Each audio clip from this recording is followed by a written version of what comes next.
Ibu bapak saudara-saudara, pertama bukti cinta Nabi di akhir hayat, sebelum ajal menjemput, sebelum roh keluar dari jasad, kalimat yang terucap dari bibir mulia baginda Nabi, ummati, ummati. Kita lihat, Nabi bukan cuma sebagai seorang rasul, Nabi bukan cuma sebagai seorang presiden, Nabi bukan cuma sebagai seorang pedagang, Nabi bukan cuma seorang mubalik, tapi Nabi juga punya keluarga, anak dan istri. Di akhir hayat, Nabi gak manggil-manggilin nama keluarga tercintanya. Sebagai seorang suami, Nabi gak manggilin istri tercintanya Sayyidah Aisyah radhiyallahu anha. Sebagai seorang bapak, Nabi gak manggilin putri tercintanya Sayyidah Fatimah. Sebagai seorang kakek, Nabi gak manggilin cucu kesayangannya Sayyidina Hasan dan Husain. Tapi di akhir hayat, sebelum ruh terpisah dari jasad, kalimat yang keluar dari bibir mulia baginda Nabi, ummati, ummati. Ini bukti zahir dan batin Nabi cinta kepada kita. Yang kedua, kecintaan Nabi gak perlu diragukan lagi. Untuk ukuran hidup orang kota Medan, dari kecamatan Deli Serdang, untuk ukuran hidup orang Deli Serdang, Nabi itu hidupnya sederhana, rumahnya kecil, tidurnya di atas pelepah daun korma, kadang-kadang sampai berbekas di pipinya yang mulia. Sejarah mencatat, dalam kondisi yang teramat sangat sederhana, Allah menawarkan bantuan. Wala sawfa yu'tika rabbuka fatarda. Muhammad, kamu pengen apa? Ngomong saja, semua aku berikan, asal bisa membuat hati kamu senang. Mau apa Muhammad? Ngomong. Kamu pengen jabatan yang tinggi? Ngomong. Mau uang yang banyak? Ngomong. Atau mungkin kamu pengen pangkat yang luas? Ngomong. Semua aku berikan, asal bisa membuat hati kamu senang. Mendapat tawaran begini dari Allah, apa jawab Nabi kita?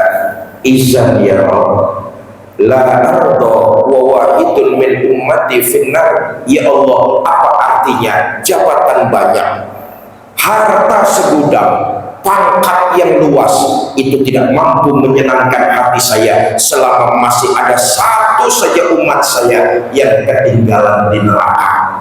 Walhasil, Nabi lebih mementingkan umat dan rakyat, hidup sederhana daripada hidup mewah, bergelimang harta, pangkat, dan jabatan. Pagi ini kita bersyukur kepada Allah. Hutang jasa teramat besar kita kepada baginda Nabi. Kita melaksanakan salah satu kewajiban kita, sholat subuh berjamaah. Tuntunan sholat Nabi berikan kepada kita. Lewat ibadah yang utama sholat ini, kita bisa menyembah dan mengenal Allah Subhanahu wa ta'ala. Saudara, tentu semua jamaah Masjid Al-Muhajirin pasti di hati kita bersemayam rasa cinta kepada baginda Nabi. Betul atau tidak? Saya tanya nih, jamaah Masjid Al-Muhajirin cinta gak sama Nabi? Jawabnya lemas betul. Cinta atau tidak? Hutang jasa teramat besar kita kepada baginda Nabi. Ayo lihat fakta. Maaf lah ya, kita ini baru pinter ngaku cinta sama baginda Nabi. Dek, yang bikinin air nanti saja. Habis ini kan kita sarapan bareng. Ya, nggak usah mondar mandir biar konsentrasinya terganggu. Nggak terganggu, ribet kalau ada makanan mondar mandir, soalnya pasti pidato saya kalah sama makan dan minuman ini urusannya. Ayo kita lihat fakta. Jujur saja masih banyak di antara kita yang baru pinter ngaku cinta sama Nabi. Kita ini baru pinter ngaku umat Nabi.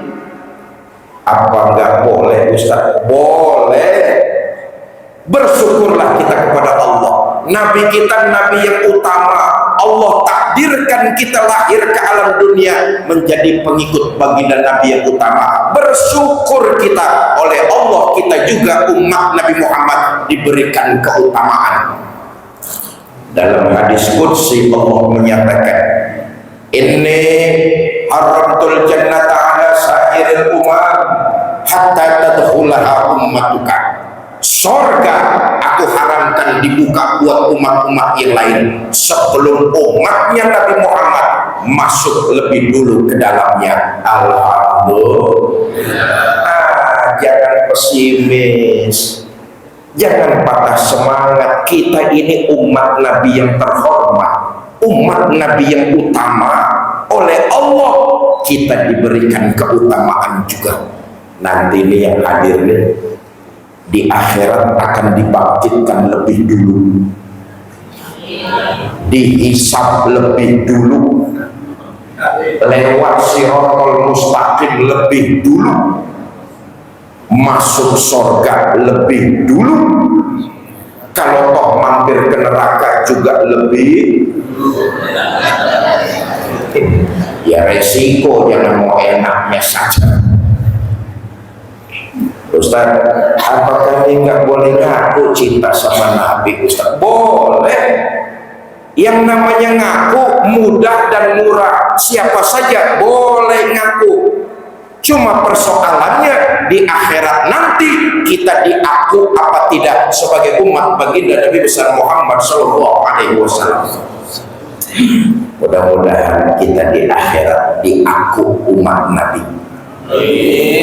Ciri pertama dan utama orang yang cinta kepada Nabi, rukaan sujada, mendirikan sholat. Kita sudah selesaikan sholat berjamaah kita dengan harapan sholat kita diterima oleh Allah dan di akhirat nanti kita diaku sebagai umat Nabi Muhammad. Sekarang kita lihat lagi esensi dari sholat. Bapak Ibu saudara-saudara, rupa-rupanya masih banyak di antara kita yang dalam mengerjakan ibadah sholat cuma sekedar menggugurkan kewajiban. Sejauh mana sholat membentuk karakter, kita malas introspeksi, kita malas untuk evaluasi. Akibatnya kita tidak berubah menjadi manusia yang lebih baik ketimbang hari-hari yang lalu. Inilah korelasinya.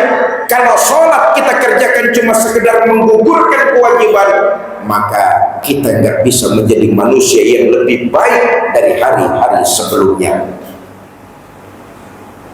Masih banyak di antara kita yang dalam mengerjakan sholat cuma sekedar menggugurkan kewajiban.